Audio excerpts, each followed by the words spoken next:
TET परीक्षेच्या विरोधात आज अहिल्यानगरमध्ये शिक्षक संघटनांनी जिल्हाधिकारी कार्यालयावरती मोर्चा काढलेला आहे आणि मोठ्या संख्येने हे सगळे शिक्षक जे आहे ते सहभागी झाल्याचं आपल्याला एकंदरीतच पाहायला मिळतं आहे। आपण बघतो की जिल्हाभरातून ही सगळी शिक्षक संघटना असतील, सगळे शिक्षक जे आहे ते या ठिकाणी दाखल झालेले। काय सांगा टीईटी परीक्षेच्या विरोधात जे आहे तुम्ही आज मोर्चा काढलेला आहे?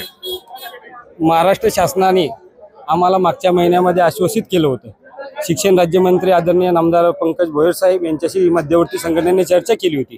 त्यावेळेस त्यांनी सांगितलं होतं की आम्ही महिनाभरामध्ये पुनर्विचार याचिका सर्वोच्च न्यायालयामध्ये राज्य शासनाच्या वतीने दाखल करू, परंतु त्यांनी ते आश्वासन न पाळल्यामुळे राज्याच्या मध्यवर्ती संघटनेने हा जो निर्णय घेतलेला आहे त्या निर्णयानुसार आम्ही आज अहिल्यानगर जिल्ह्यामध्ये जिल्हाधिकारी कार्यालयासमोर मोर्चा काढला होता।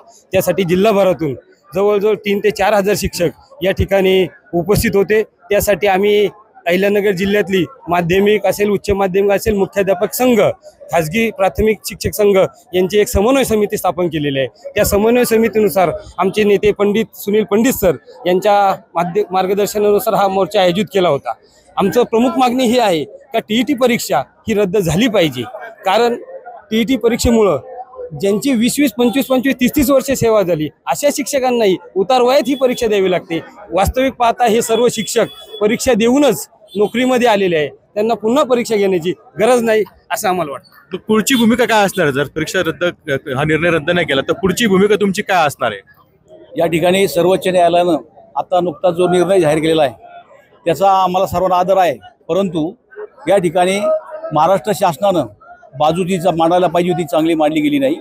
दुसरी गोष्ट 20-25 वर्षापासून आता बापूराव आणि शिंदे सर बोलल्याप्रमाणे या ठिकाणी 25-25, 30-30 वर्षापासून माझे शिक्षक काम करत आहेत आणि काम करत असताना आमच्या हाताखालून काही जिल्हाधिकारी झालेत, काही शिक्षक झालेत, काही प्राध्यापक झालेत, काही वकील झाले, डॉक्टर झालेत।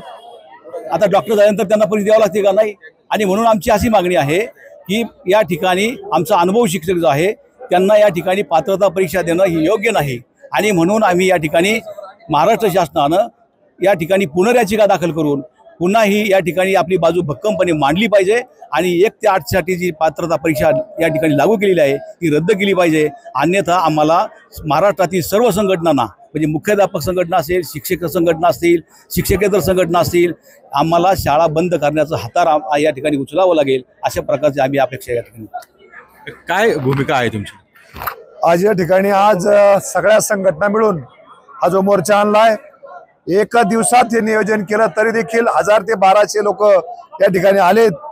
पण जर भविष्यात शासनानं तातडीने टीईटी रद्द केली नाही तर आम्ही तर बहिष्कार टाकलाय, परीक्षेचे फॉर्म आम्ही भरणार नाही आणि जर टीईटी रद्द केली नाही तर भविष्यात आम्ही निश्चित सांगतो जसं इतर शेतकरी रस्त्यावर उतरतात, आंदोलन करतात, त्याप्रमाणे रस्त्यावर उतरून आंदोलन करू, त्याचप्रमाणे शाळा बंद करू आणि सगळ्या शाळा बंद करून शासनाला दाखवून देऊ की आम्ही सगळे एकत्र आहोत।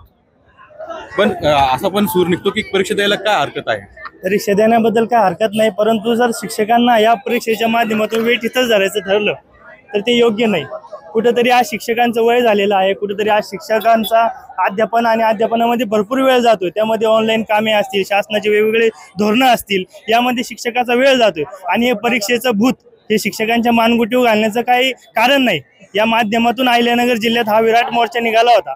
शासनाला या माध्यमातून आम्ही सांगू इच्छितो की आपण आमच्या शिक्षकांची भूमिका या ठिकाणी तुम्ही शासनाच्या माध्यमातून मांडा आणि शिक्षकांना या टीईटीच्या धोरणापासून मुक्तता द्या, एवढी विनंती आम्ही शासनाला या विराट मोर्चाच्या माध्यमातून करत आहोत। निश्चितच आपण बघतो की टीईटी परीक्षेच्या विरोधात हा आजचा मोर्चा निघाला होता आणि भविष्यात यापेक्षा तीव्र मोर्चा निघण्याचा इशारा जो आहे तो शिक्षकांनी दिलेला आहे।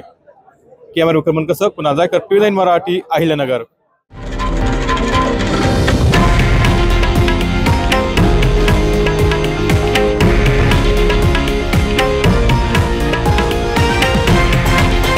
हे आहे देशातील नंबर 1 न्यूज नेटवर्क आणि आपण पाहत आहात TV9 मराठी, एकमेव।